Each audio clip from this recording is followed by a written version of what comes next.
Hi అందరికీ నమస్తే। ఈరోజు మన రెసిపీ వచ్చేసి ఒక మంచి స్నాక్స్ రెసిపీని చూపించబోతున్నానండి।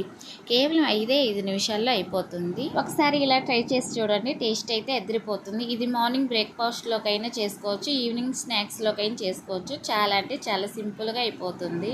ఈ వీడియోలోకి వెళ్ళే ముందుగా నాది చిన్న రిక్వెస్ట్ అండి, ఎవరైనా మన ఛానల్ని సబ్స్క్రైబ్ చేయని వాళ్ళు ఉంటే మన ఛానల్ని తప్పకుండా సబ్స్క్రైబ్ చేయండి। ఈ వీడియోని లాస్ట్ వరకు స్కిప్ చేయకుండా చూడండి। ముందుగా ఒక మిక్సింగ్ బౌల్ తీసుకొని అందులోకి 1 కప్పు దాకా శనగపిండిని వేసుకోవాలి। ఇందులోకి 1 కప్పు వరకు బొంబాయి రవ్వను తీసుకుంటున్నాను। రవ్వ వేసిన తర్వాత ఒకసారి అంతా బాగా కలిసే విధంగా ఇలా కలుపుకోండి। రవ్వ శనగపిండి అంతా బాగా కలిసే విధంగా కలుపుకోవాలి। ఇలా కలిపిన తర్వాత 1 కప్పు వరకు వాటర్ తీసుకొని కొంచెం వాటర్ వేసుకుంటూ మెల్లగా నిదానంగా అంతా కలుపుకోవాలి। వాటర్ మొత్తం ఒకేసారి పోసారంటే లోపలంతా ఉండలుగా ఉంటుంది, కాబట్టి ఇలా కొంచెం పోసుకుంటూ కలుపుకుంటే పర్ఫెక్ట్గా వస్తుంది, ఉండలు కట్టకుండా ఉంటుంది। మరి పల్చగా కాకుండా కొంచెం చిక్కదనంగా గట్టిగా కలుపుకోవాలి। ఈ వీడియోలో చూపించే విధంగా కలుపుకోండి। ఇప్పుడు ఒక 10 నిమిషాల పాటు రవ్వని నానపెట్టుకోవాలి। ఒక 10 నిమిషాల తర్వాత చూడండి, రవ్వ అంతా మనకి చక్కగా నానిపోయింది। పిండిని మొత్తం ఒకసారి కలుపుకున్న తర్వాత సన్నగా తరిగి పెట్టుకున్న ఉల్లిపాయ ముక్కలు వేసుకోవాలి। సన్నగా కట్ చేసి పెట్టుకున్న 2 టమోటా ముక్కల్ని ఇందులో వేసుకోవాలి। పచ్చిమిర్చి, కరివేపాకు, సన్నగా కట్ చేసి పెట్టుకున్న కొత్తిమీరను కూడా వేసుకోవాలి। అలాగే 1 స్పూన్ వరకు జీలకర్ర, చిటికెడు వంట సోడా, రుచికి సరిపోయినంత సాల్ట్ వేసుకొని పిండిని మొత్తం బాగా కలుపుకోవాలి। ఈ విధంగా ఇలా చేసి పెట్టామంటే చాలా అంటే చాలా బాగుంటాయండి, పిల్లలు కూడా ఇష్టపడి తింటారు। ఈ విధంగా చేసి పెట్టారంటే ఇలా కలిపిన తర్వాత వీటిని మనం ఫ్రై చేసుకుందాం। ముందుగా స్టవ్ మీద ఒక ప్యాన్ పెట్టుకొని అందులోకి ఒక 3 నుంచి 4 స్పూన్ల వరకు ఆయిల్ వేసుకోవాలి।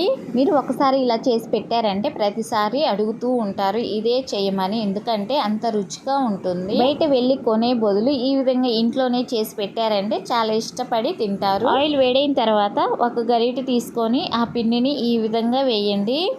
ఈ వీడియోలో నేను ఈ విధంగా అయితే చూపిస్తున్నానో ఆ విధంగా వేసుకోండి। వీటిని ఇప్పుడు సన్నని మంట మీద పెట్టి 4 నుంచి 5 నిమిషాల దాకా ఫ్రై చేసుకోవాలి।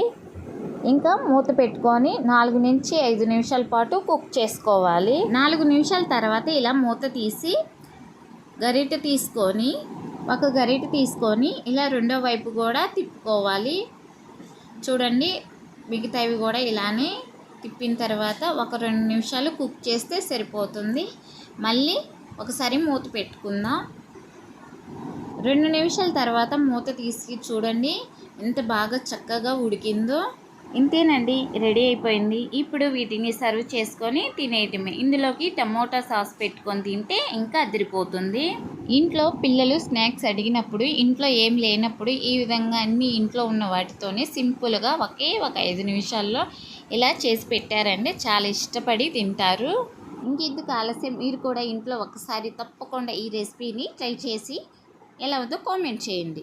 ఈ వీడియో మీకు నచ్చినట్లయితే లైక్ చేసి షేర్ చేయండి, కామెంట్ చేయండి। మరిన్ని వీడియోస్ కోసం మన ఛానల్ని సబ్స్క్రైబ్ చేసి పెట్టుకోండి। ఇలాంటి మంచి స్నాక్స్ కానీ రెసిపీస్ కానీ ఇంకా నేను మీకు చేసి పెడతాను, అలాగే సపోర్ట్ చేయండి।